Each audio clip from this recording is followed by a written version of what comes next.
Firul mar'u min akhi wa ummihi wa abi wa sahibatihi wa bani likulli imri'in minhum yawma idzin sa'nun yughni. Wa qala aidan faman ya'mal mithqala dzarratin khairan yarah wa man ya'mal mithqala dzarratin syarran yarah. Jamaah salat subuh yang dicintai Allah, kita bersyukur pagi ini kita bisa melaksanakan ibadah subuh. Kita masih bisa bersujud kepada Allah, bahwa keindahan hidup yang paling indah adalah indahnya kita saat bersujud kepada Allah Subhanahu wa ta'ala. Salawat serta salam semoga tetap dilimpahkan kepada Rasulullah Sallallahu Alaihi Wasallam. Jamaah sekalian, pada tahun 7 Hijriah Rasulullah posisi di Madinah lalu menuju ke Khaybar. Ada sebuah peristiwa namanya peristiwa Khaybar. Jaraknya sekian ratus kilo dari kota Madinah, agak jauh di luar. Yang kita bahas adalah setelah peristiwa Khaybar, ya. Setelah peristiwa Khaybar ini terjadi, karena kaitannya dengan sekarang Syawal ini ya, Syawal, masih Syawal ya. Ya, jangan lupa puasa Syawal yang masih tinggal beberapa hari lagi kita di bulan Syawal. Semoga semuanya nutut 6 hari ya. Oke. Jemaah sekalian, selesai peristiwa Khaybar, ya, ada banyak tawanan perang ketika itu. Dan satu di antara tawanan perang itu adalah seorang wanita. Yang wanita ini ditinggal mati oleh suaminya dalam peristiwa itu, ditinggal mati oleh bapaknya, oleh pamannya. Jadi seakan-akan wanita ini adalah sendirian. Maka kita bisa merasakan ya betapa seorang wanita ditinggal oleh suami, bapak, paman dalam peristiwa itu. Rasulullah ketika mengecek para tawanan itu lalu datang kepada wanita ini. Untuk apa? Untuk meminta maaf. Meminta maaf atas wafatnya sang suami, atas wafatnya sang bapaknya dan pamannya dan keluarga besarnya. Rasulullah menjelaskan, minta maaf, menjelaskan, minta maaf, dan tidak sebentar. Namanya wanita ya, tidak sebentar. Wanita ini sebelumnya ya, dia memiliki sebuah komen, orang yang paling aku benci di dunia ini adalah Muhammad. Nah gitu ya. Kenapa? Ya karena keluarga besarnya meninggal dunia gara-gara peristiwa Khaybar ini. Rasulullah menyampaikan bahwa ada beberapa opsi yang kita berikan sebelum peristiwa Khaybar itu, yang mestinya opsi itu bisa tidak perang gitu. Tetapi memang para penguasa di Khaybar itu inginnya perang gitu. Dijelaskan oleh Rasulullah, minta maaf, jelaskan, minta maaf. Akhirnya kemudian wanita itu mulai cair, jamaah sekalian ya. Karena cukup lama, tidak hanya sebentar, berjam-jam ya, menjelaskan itu kepada wanita ini. Wanita itu siapa? Dia adalah Sofiyah bintu Huyai ya. Satu di antara anak penguasa di Khaybar yang tadinya di Bani Nadir lalu ke Khaybar. Jemaah sekalian, sifat Rasulullah yang meminta maaf meskipun tidak bersalah. Jemaah sekalian, ini bulan Syawal ya. Nah, satu di antara kebiasaan kita orang-orang timur nih ya, itu saling minta maaf pada bulan Syawal setelah Idul Fitri. Jamaah sekalian, kalau di Arab sana tabadul ziyarat itu biasa. Tabadul ziyarat itu saling mengunjungi. Nah, ya. Dan ini ada di kita semuanya. Jadi meminta maaf tidak harus bersalah ya. Meminta maaf tidak harus bersalah. Meskipun tidak bersalah pun juga minta maaf Rasulullah. Kan tidak bersalah. Tetapi memiliki ego yang terkendali Rasulullah itu ya, bisa dikendalikan ya.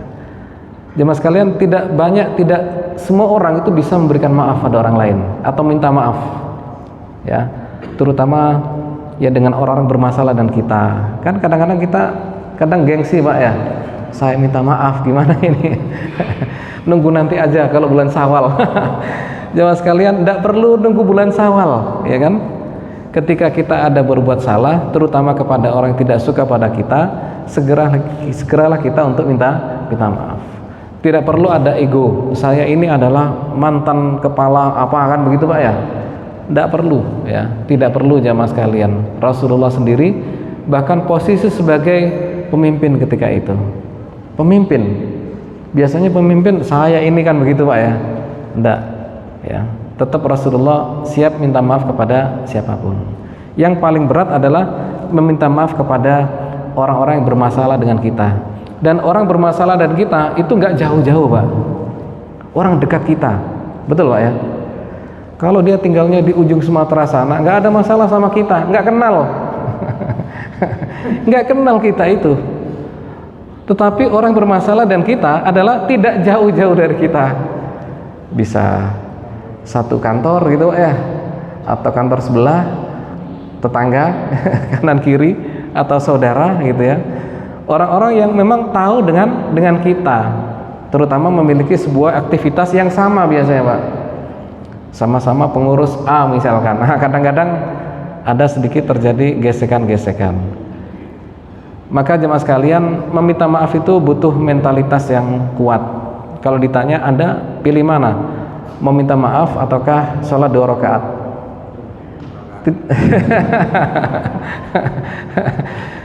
Banyak yang milih saya sholat 2 rakaat aja. Ya kan, nggak berat ya, 2 rakaat gitu ya, meskipun agak lama dikit nggak berat, karena meminta maaf itu butuh mentalitas ya mas sekalian. Maka meminta maaf itu bisa jadi pahalanya lebih besar daripada sholat 2 rakaat, karena membutuhkan sebuah effort yang besar ya, mentalitas yang besar. Kasus yang pertama. Kasus yang kedua ya, yang mirip dengan seperti ini adalah kasus Rasulullah sebelum meninggal dunia.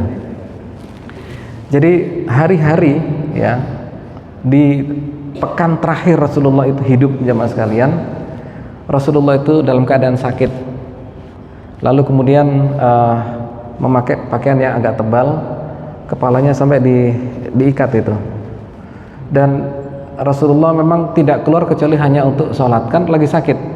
Bahkan sekian kali tidak ikut jamaah karena tidak mampu untuk bangun. Waktu itu pas bisa bangun jemaah sekalian, lalu kemudian tiba-tiba naik ke atas mimbar dan mengatakan kepada para sahabat, wahai sahabatku, siapa di antara kalian yang dulu pernah tersakiti oleh saya, maka maafkanlah, dan jika di antara kalian ingin mengambil balas, silakan balas kepada saya gitu. Orang yang tidak bersalah seperti dia, apalagi seorang nabi, pemimpin gitu ya, itu menyampaikan hal seperti itu kepada sahabat-sahabatnya. Rasulullah SAW orang yang cintanya pada kita melebihi cintanya seorang ibu pada anak. Saya ulangi, cintanya Rasulullah melebihi cintanya seorang ibu kepada anak. Anda tahu kan, ibu pada anak luar biasa itu. Kenapa dia melebihi? Karena cinta ibu pada anak itu adalah saat kita ada di dunia. Ya, saat kita ada di dunia, ibu pada anak cintanya luar biasa. Begitu nanti sudah di akhirat, di padang mahsyar, maka kata Allah dalam Al-Qur'an surat Abasa itu, yauma yafirrul mar'u min akhi wa ummihi wa abi wa sahibatihi wa bani. Pada hari itu yafir itu meninggalkan, lari meninggalkan. Almar'u min akhi, jadi dengan saudaranya udah nggak care gitu ya, dengan suaminya nggak care, dengan istrinya nggak care, dengan saudaranya nggak care ya. Meskipun kuburannya berdampingan gitu ya, atau bahkan satu liang lahat barangkali karena darurat gitu, tetap ketika nanti dibangkitkan jamaah sekalian, suami istri itu tidak care ya, tidak ada perhatian apapun sama sekali. Kenapa? Likulli imri'in minhum yauma idzin sa'nun yughni. Karena masing-masing orang ketika itu mereka sibuk dengan urusannya masing-masing. Gitu. Betapa sibuknya dengan urusan masing-masing sehingga yafir, ya, meninggalkan, pergi, ya.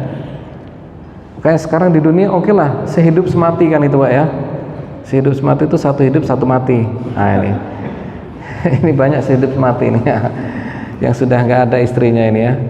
Ya. Oke, di dunia, tetapi di akhirat ya tahu, sudah kenal gitu. Mas Rasulullah rahimahullah, satu-satunya orang yang care pada kita, yang perhatian kepada kita adalah Rasulullah Sallallahu Alaihi Wasallam. Dia mencari-cari umatnya, ya Allah itu umatku, selamatkan. Ya Allah itu umatku yang duduk itu, ya Allah berikan kebaikan. Yang di sana ya Allah ampuni, dan sebagainya. Sibuk ya.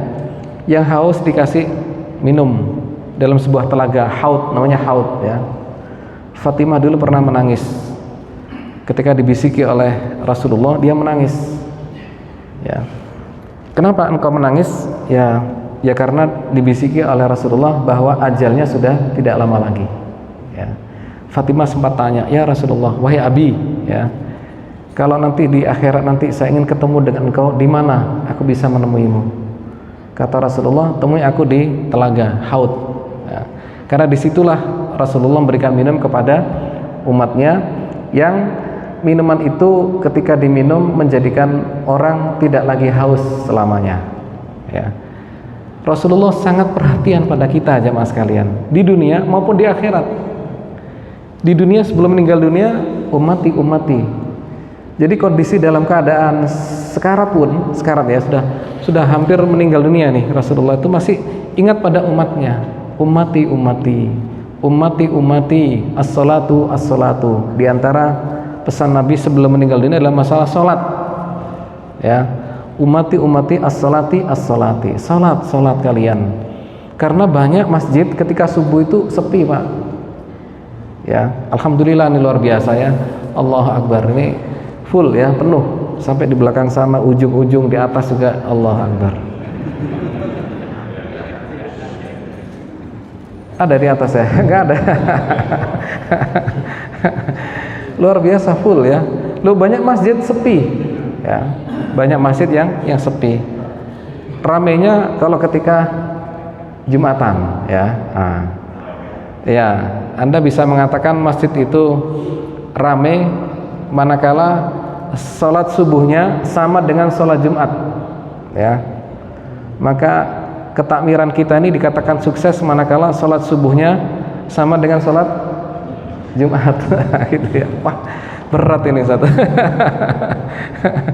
Ini sudah mendekati insya Allah ya, nggak jauh-jauh nih, alhamdulillah. Di yang lain, waduh, full Jumatan. Ketika sudah sholat subuh tinggal satu shaf ya, bahkan ada yang kurang dari satu shaf. Jemaah sekalian, selalu ingat kepada umatnya Rasulullah itu, ummati. Sampai di akhir juga sama, Rasulullah selalu ingat dengan umatnya. Yang diberatin tuh umatnya terus gitu ya. Betapa cintanya Rasulullah kepada kita. Jemaah sekalian, orang seperti itu saat akan meninggal dunia itu sempat untuk minta maaf kepada sahabat-sahabatnya. Dan tidak disangka-sangka nih, ada sahabat yang, ya Rasulullah, dulu engkau pernah memukul aku. Wah gitu, kaget nih ya. Yang lain juga kaget, Abu Bakar kaget juga. Ternyata ada yang komplain gitu ya. Padahal biasanya zero komplain kan gitu. Ternyata ada yang komplain, ya Rasulullah, dulu engkau pernah memukul aku gitu ya, dan aku mau ambil balas. Siap, Rasulullah siap. Orang itu bernama Ukasah ya. Ya Rasulullah, waktu itu engkau pukul aku dengan cambuk. Maka Rasulullah menyuruh sahabat, ambilkan cambuk saya gitu. Pada saat peristiwa Uhud gitu ya, Rasulullah meluruskan barisan, ternyata tidak sengaja pecutnya itu gitu ya, terkena Ukasah itu. Maka kemudian diserahkanlah itu kepada Ukasah. Ya Ukasah, silakan gitu. Waktu diserahkan itu, Abu Bakar muncul, ya Rasulullah ya, bi abi wa ummi anta ya Rasulullah, demi Allah. Ini bahasanya Abu Bakar ya, di makna orang Arab begitu, bersumpah, bi abi wa ummi anta ya Rasulullah, demi Allah aku tidak rela engkau tersakiti, tubuhku siap untuk jadi gantinya gitu. Tubuhku siap menjadi gantinya. Rasulullah menyampaikan firman makna, Abu Bakar, ini urusan aku dan dia, minggir gitu. Abu Bakar minggir. Umar juga nggak terima jemaah sekalian ya.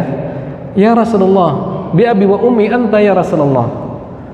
Aku tidak rela kulitmu tersakiti sedikit pun. Demi Allah, kulitku ini lebih layak untuk disakiti. Gitu.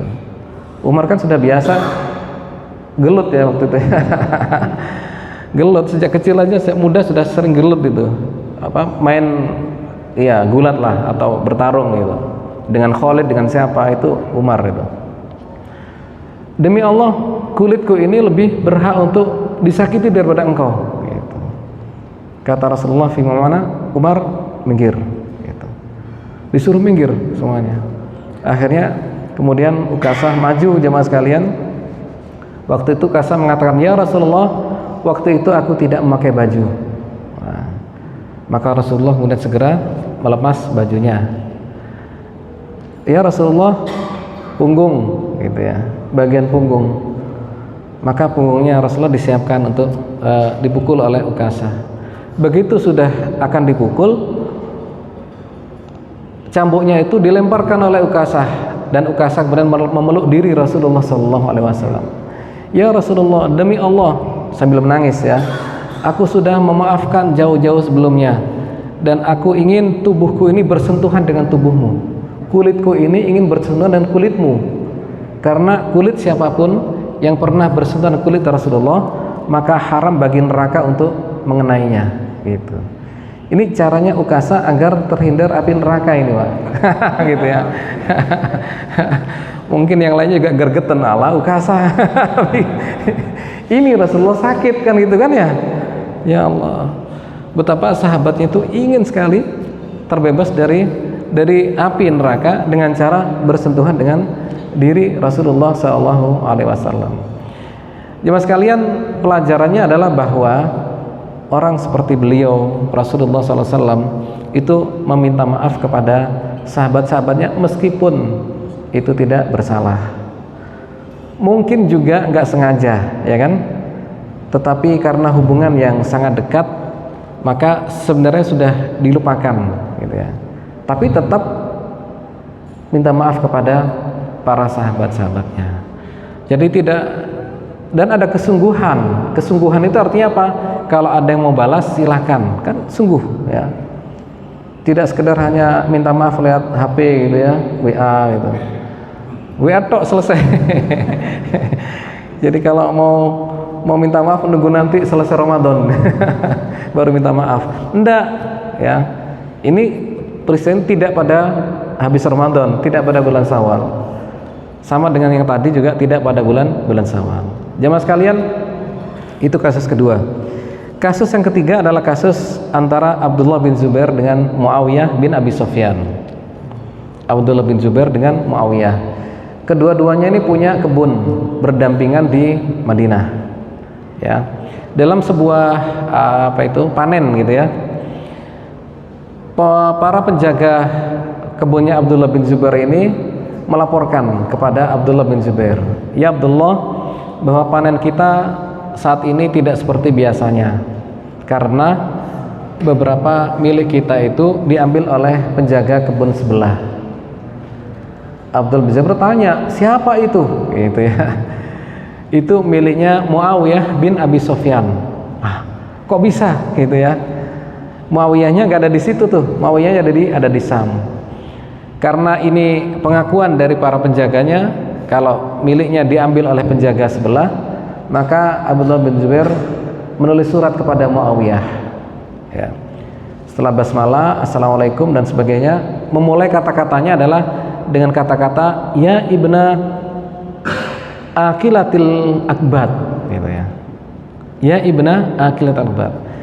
Wahai anak wanita yang pernah memakan hatinya Hamzah, gitu. Ibna akilatil akbad. Akilah itu pemakan, akbad itu kabid ya. Nah, hati atau jantung ya di situ. Wahai anak dari wanita yang pernah memakan hati atau jantungnya Hamzah, gitu. Karena Muawiyah ini adalah putra dari Hindun. Hindun itu dulu yang pernah menyuruh Wahsy untuk membunuh Hamzah, gitu ya. Kemudian mengambil hati atau jantungnya.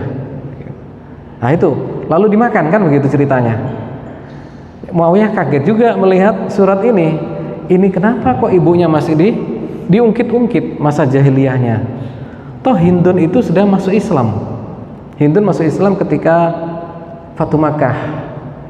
Jadi ketika orang berbaiat di sekitar Ka'bah itu, Hindun ikut baiat di situ. Dan setelah masuk Islam juga tidak ada kasus apapun dengan Hindun. Kenapa ibuku disangkut pautkan gitu ya? Betul isinya komplain kan gitu ya, macam-macam. Tapi ibu saya kenapa diikut-ikutkan? Gitu. Jadi ada nada merendahkan jemaah sekalian. Lantas Muawiyah begitu baca ini segera membalas suratnya, permintaan maaf kepada Abdullah bin Zubair. Setelah basmalah, salam gitu ya. Kata-kata yang muncul pertama kali adalah ya ibna dzatini taqaini wa ibna hawari Rasulillah. Jadi sebutan Muawiyah kepada Abdullah ini adalah ya ibna dzatini taqain, wahai anak dari wanita yang memiliki dua selendang di surga. Oh, ya. Jadi Abdullah bin Zubair adalah putra dari Asma. Asma ini yang dulu pernah membantu Nabi saat hijrah ke Madinah, naik ke Gua Thur ya kan ya, sampai selendangnya dirobek, satu untuk ngikat panganannya untuk Rasulullah dan bapaknya, dan satu lagi untuk ngikat dirinya. Makanya dia disebut dengan Dzatu Nitaqain, pemilik dua selendang di surga gitu. Kayak Bilal ya. Kalau Bilal itu sandalnya aja di surga gitu ya, apalagi orangnya gitu ya. Kalau jenengan apa ini kira-kira? Senyumannya di surga. Amin ya. Senyumannya di surga karena bahagia kan gitu ya. Ya semoga orangnya juga. Jemaah sekalian, Dzatu Nitaqain, wahai pemilik dua anak dari wanita yang memiliki dua selendang di surga gitu. Wa ibna hawari Rasulillah, dan anak dari laki-laki yang menjadi tamengnya Rasulullah SAW. Tameng. Jadi bapaknya Abdullah bin Zubair itu adalah Zubair bin Awam. Zubair bin Awam ini adalah satu di antara 10 sahabat dijamin surga. Dan dalam peristiwa Uhud itu menjadi tamengnya Nabi. Saat orang-orang Quraisy pada mencari Nabi nih, Muhammad kan terus mendesak mereka itu ya, mencari-cari Nabi Muhammad, dia jadi tamengnya sampai Rasulullah terjatuh di sana, terjatuh di sebuah lubang ya. Dikiranya sudah meninggal karena kena tombak atau panah, jatuh ke lubang itu. Nah, tameng itu adalah salah satunya adalah yaitu Zubair bin Awam. Jadi ya ibna hawari Rasulillah. Ini kan pujian ya, pujian ya. Jadi ketika tadi suratnya itu nadanya nada merendahkan gitu ya, maka oleh Muawiyah dikasih nada yang memuji. Nah gitu ya. Ini pelajaran luar biasa nih. Anda kalau silat tapak suci gitu ya, kalau musuhnya itu hebat pada pukulannya, maka Anda jangan mengimbangi dengan pukulan, pasti akan kalah gitu. Harus dengan jurus yang lain. Nah gitu, itu pesannya gitu ya. Tendangan Anda yang hebat gitu. Jadi harus beda. Kalau sama, kalah gitu. Ini bukan masalah kalah benar gitu, tapi persoalannya adalah bagaimana mentalitas Muawiyah ketika direndahkan, dia tidak membalas. Ketika Anda diejek orang, nggak perlu ngejek, balas. Betul ya? Ketika direndahkan oleh teman, jangan membalas merendahkan gitu. Puji aja sudah gitu. Dipuji aja, oh iya. Makanya di rumah kan begitu ya, kalau sering diomeli sama istri gitu ya, bapak ini salah, nggak apa-apa, bapak ini selalu salah pokoknya, yang benar ibu lah, semuanya benar ibu gitu. Oh itu tambah menarik ya pak ya. Pokoknya ibu ini benar terus, saya salah terus. Harus begitu pak. Jadi jurusnya jangan sama. Ketika disalahin balik menyalahkan, diejek balik ngejek. Ngapain kita ngaji bertahun-tahun kalau kita hasilnya adalah ketika diejek balas ngejek, direndahkan balas merendahkan. Untuk apa kita ngaji gitu. Maka berikan pujian ya. Jangan terpengaruh dengan keburukan orang lain. Jangan terpengaruh dengan keburukan orang lain, biar orang lain buruk, kita tidak terpengaruh. Ya, nanti di rumah gitu ya, kalau diajak istri alhamdulillah gitu ya, dipuji aja terus gitu. Sebaliknya ada juga tuh yang bapaknya sering ngomel bu ya, nah, gitu ya. Ibunya kan ngalah ya, ya udah saya salah deh, salah terus pokoknya gitu. Akhirnya bapaknya juga luluh juga gitu. Jamaah sekalian, begitu mendapatkan surat ini di Madinah, Abdullah bin Zubair begitu baca jamaah sekalian, langsung hari itu berangkat ke Syam. Kenapa? Minta maaf. Kenapa? Karena Abdullah bin Zubair merasa dia bersalah merendahkan Muawiyah dengan kata-kata Ibna Aqilatil Akbar. Waduh, ini saya salah ini.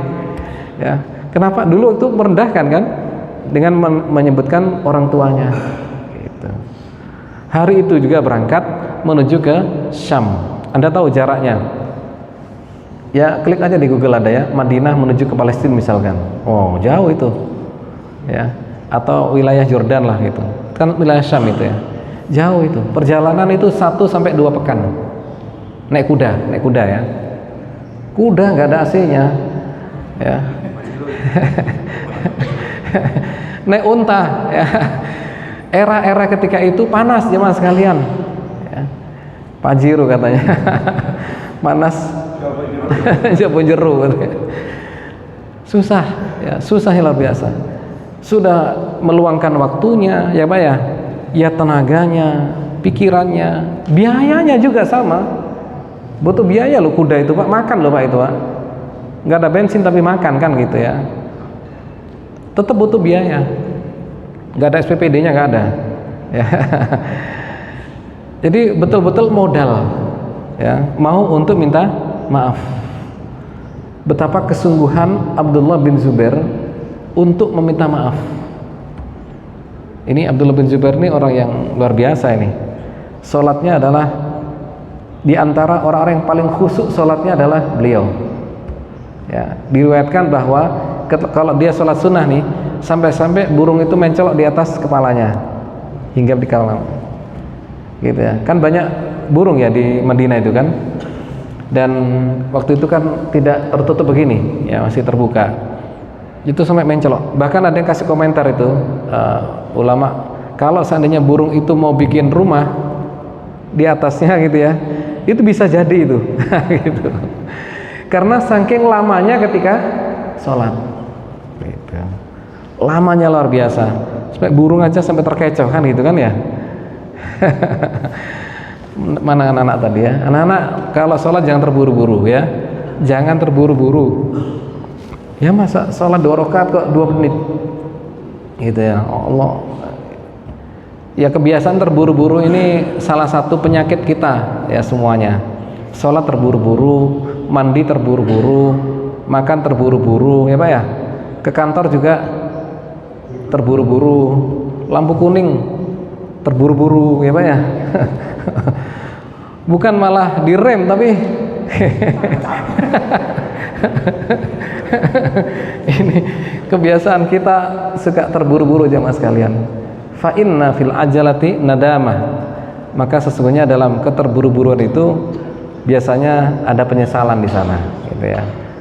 Maka hilangkan kebiasaan terburu-buru. Ketika sholat nikmati sudah, nikmati sholat kita. Makanya ketika bisa sujud itu ya, itu keindahan hidup ya. Khabbab bin Arath, seorang sahabat yang tertangkap oleh orang-orang Quraisy dan akan dieksekusi untuk dibunuh ya, itu dia minta waktu untuk bersujud sholat 2 rakaat gitu. Maka dia sholat 2 rakaat, dan salah satu yang dia sampaikan, sempat disampaikan pada temannya, demi Allah kalau saya dibolehkan untuk memperpanjang sholat saya akan perpanjang sholat saya gitu. Itu jadi menikmati bagaimana sujud saat sholat itu.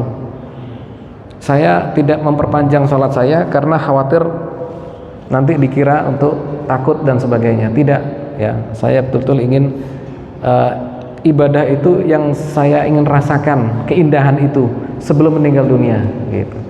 Jadi ingin merasakan keindahan sebelum meninggal dunia. Itu Khabbab bin Arth. Jemaah sekalian, berangkatlah Abdullah bin Zubair menuju ke Syam ya. Sampai di sana Muawiyah sebagai gubernur ya,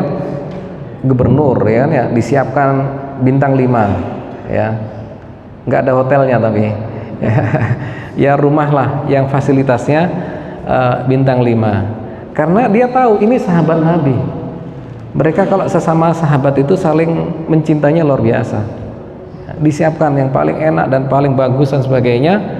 Begitu nyampe sana langsung memeluk kepada Muawiyah bin Abi Sufyan. Dipeluknya Muawiyah dan minta maaf, betul-betul minta maaf. Apakah sampai di sini Abdullah bin Zubair itu kesungguhannya dalam minta maaf? Ternyata tidak ya. Selesai dia minta maaf, Abdullah bin Zubair mengatakan, ya Muawiyah, kebunku di Madinah itu aku hibahkan kepadamu. Oh, bayangkan, aku hibahkan kebunku di Madinah kepadamu ya. Ini Gunung Sari nggak ada yang begini Pak ya. Ya, saya berharap ada di Gunung Sari ini kan ya. Ya Rasulullah, nggak ada Rasulullah nih ya. Wahai takmir ya, rumahku ini kami hibahkan kepada masjid. Nah, sini adalah sebagian sudah kan ya. 1, 2 ya, dua lokasi ya. Oh 3 lokasi, alhamdulillah. Ini real dia di Gunung Sari ini. Wahai takmir, aku hibahkan rumahku ini untuk masjid. Oh, ada 3 orang di sini dah. Nanti masih ada ke-4, ke-5, ke-6. Anda ke berapa kira-kira? Anda ke 10 nggak apa-apa lah. Yang penting sempat. Nah, gitu aja. Yang penting sempat untuk memberikan. Tanah loh itu, tanah Pak. Kebun. Di saat orang-orang yang sekarang ini nih rebutan tanah. Betul kan? Sampai ke pengadilan, urusan dengan orang tuanya bahkan itu ya. Masalah tanah ternyata. Ya Allah. Ini kok sampai ke pengadilan, persoalan dengan orang tuanya bab masalah tanah. Ini ketahuan kalau nggak pernah ngaji di Gunung Sari ini ya. Lu kalau tahu kan nggak bakalan ya, dengan orang tuanya lagi, udahlah ambil aja, punya orang tua kan gitu, kasih aja sudah. Jadi harta anak adalah harta orang tua, memang benar itu. Yang kita miliki kalau diambil orang tua udah selesai, nggak usah dihitung ya.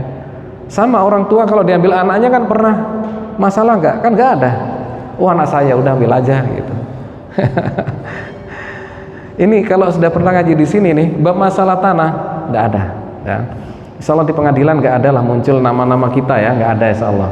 Satupun jamaah kita tidak ada yang mempersoalkan bab masalah tanah ya di pengadilan, justru lebih pada memberikan.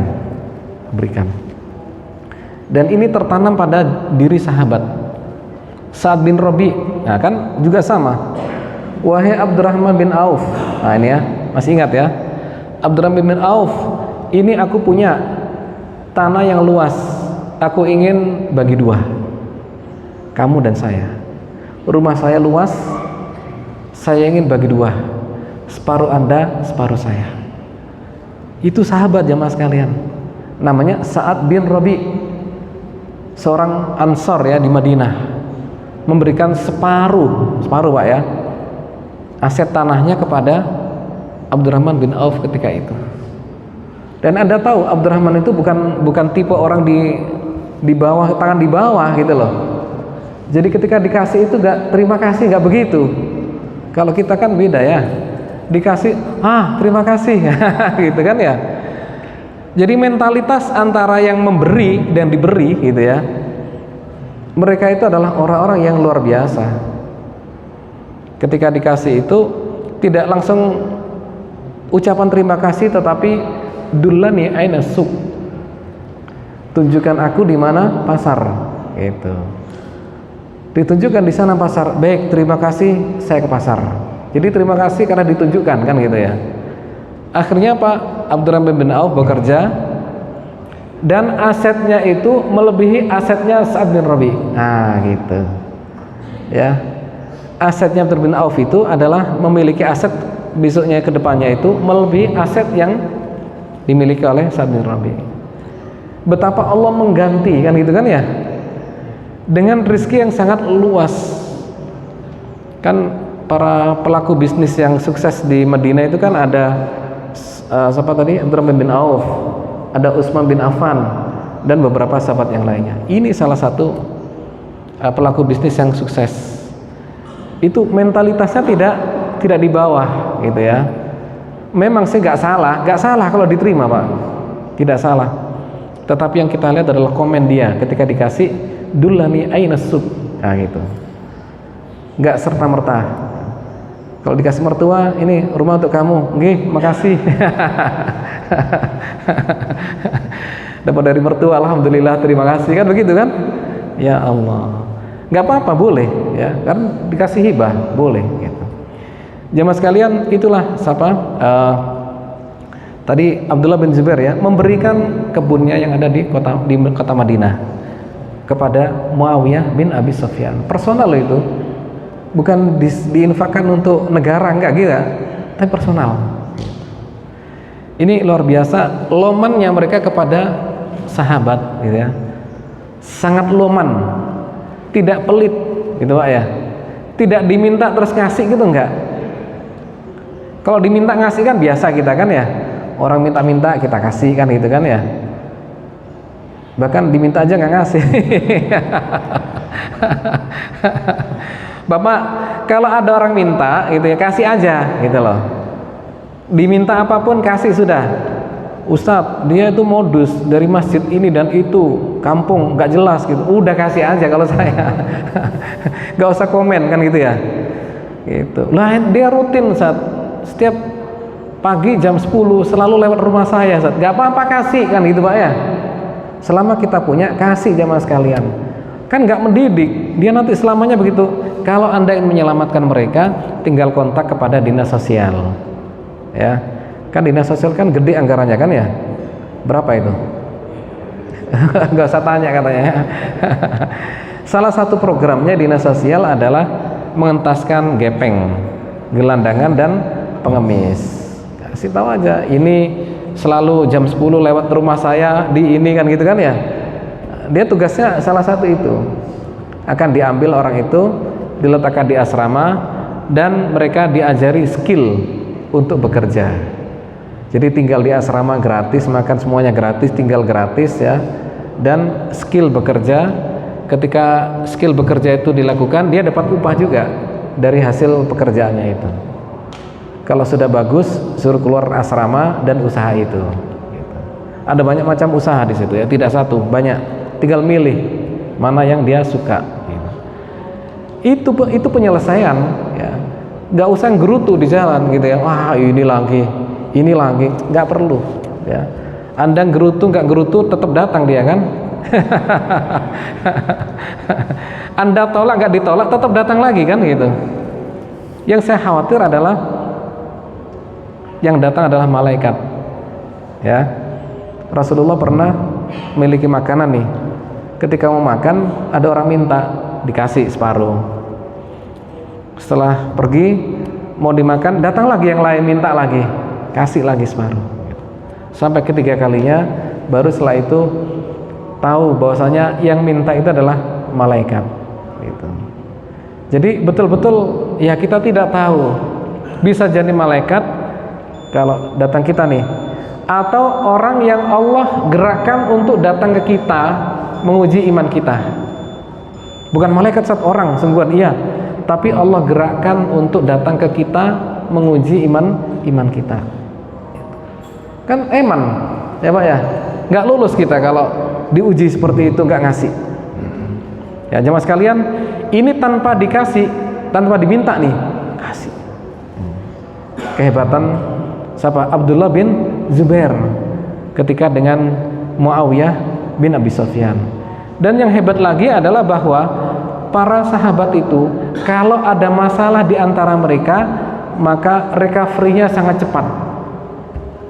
Ya, recovery-nya sangat cepat. Menyelesaikan itu cepat gitu loh Pak. Tidak nunggu waktu Idul Fitri, ya kan ya? Begitu ada masalah diselesaikan. Makanya jemaah sekalian, kalau ada masalah jangan dipendam. Jadi penyakitan nanti kan ya. Penyakit hati maksudnya. Sutris, ya kan? Sutris Pak. Sebagian orang itu sutris gak bisa tidur karena ada masalah dengan temannya. Sebagian orang sutris gak bisa tidur ada masalah dengan keluarganya. Betul Pak ya? Kenapa? Dipedang terus. Gitu. Udah selesaikan, maafkan. Betul Pak ya? Kita ketika memaafkan itu, maka hati kita jadi plong. Ya Pak ya? Udah, gak apa-apa. Dunia kita nih hidup gak lama Pak, gak sampai 30 tahun kita itu hilang Pak. Saya pribadi, ini wajah-wajah yang sudah gak lama insya Allah ya. Loh, 30 tahun lagi kira-kira masih ada nggak? Saya yakin ini wajah-wajah yang banyak gak ada nih. 30 tahun lagi maksudnya ya. Nah sekarang udah 70 Ustaz. Ada yang 65 kan gitu ya. Ya usia kita kan nggak panjang ya, nggak panjang. Jadi wajah-wajah nanti difoto aja, difoto ya. Nah, jadi kenangan. 30 tahun lagi ini banyak ini nggak ada. 5 tahun yang lalu foto kita itu banyak yang sudah nggak ada kan sekarang. Gitu. Makanya nggak lama kita itu sebentar. Sekali lagi sebentar. Wa mal hayatud dunya illa laibun. Sesungguhnya kehidupan dunia adalah sebuah permainan. Permainan itu ada waktunya. Ada game, ada ya. Ada game overnya gitu ya. Ada waktunya kita selesai gitu. Tidak selamanya jemaah sekalian. Makanya kita ini ya Allah ya, eman kalau kita itu yang tinggal sedikit lagi ya. Ini kita masa-masa akhir kan kita kan ya. Nah, wajah-wajah masa akhir. Yang kecil-kecil tadi masih panjang kan gitu. Itu hiasi dengan banyak kebaikan-kebaikan ya. Seperti main bola kan ada selesainya kan begitu. Enggak selamanya main bola itu terus-terusan. Pasti ada waktunya selesai. Kita juga sama, kita akan selesai jemaah sekalian. Mereka cepat ya. Dan kalau disakiti itu enggak merasa sakit hati. Muawiyah itu ketika direndahkan gitu, oh ya gitu. Anda kalau main bola ditendang sama teman gitu ya, meskipun benjol gitu kan, ya sudahlah nggak apa-apa kan gitu Pak ya. Gitu. Lah Ustaz ditendang berkali-kali gimana? Nggak apa-apa. Nggak ada pemain bola itu yang kakinya nggak benjol.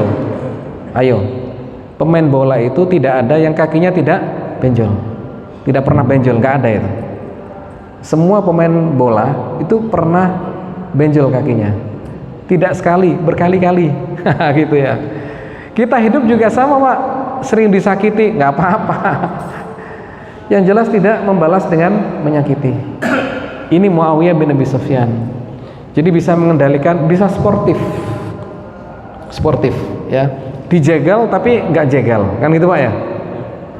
Hebat ini, pemain yang hebat. Masalah rahimakumullah. Mengapa demikian? Karena mereka sahabat meyakini faman ya'mal mithqala dzarratin khairan yarah. Wa may ya'mal mithqala dzarratin syarran yarah. Mereka yakin sekecil apapun kebaikan itu pasti akan dilihat di akhirat nanti. Sekecil apapun kejahatan itu nanti di akhirat pasti akan dilihat. Gitu. Itu dalam keyakinan. Ya, dan dalam perbuatan. Ya, betul-betul tidak ingin menyakiti sahabat-sahabatnya. Karena sedikit pun aja kelihatan nanti itu. Malaikat sudah nggak mencatat sekarang Pak, memvideo. Nah, gitu ya. Betul ya? Kalau dulu bahasa guru kita kan mencatat amal kebaikan gitu ya. Enggak, sekarang itu memvideo. Nah, gitu ya. Di akhirat tinggal ditayangkan aja kan. Waduh, mana slide-nya kan. Itu ketahuan kita jamaah sekalian. Oh, itu ada yang nggak beres, itu kelihatan semuanya. Gitu. Tapi demikian, semoga manfaat bahwa kita harus mau meminta maaf. Satu lagi adalah memaafkan. Karena di Al-Quran itu Allah menyampaikan kita adalah maafkan. Fa'fu anhum wasfah. Ya, maafkan dan berlapang dadalah Anda. Jadi maaf dan lapang dada. Nggak cukup memaafkan Pak. Kadang dimaafkan tapi masih dongkol gitu ya. Ya, tapi berlapang dada gitu. gitu. Ketika diambil udah bawa aja sudah gitu. Ini lapang dada.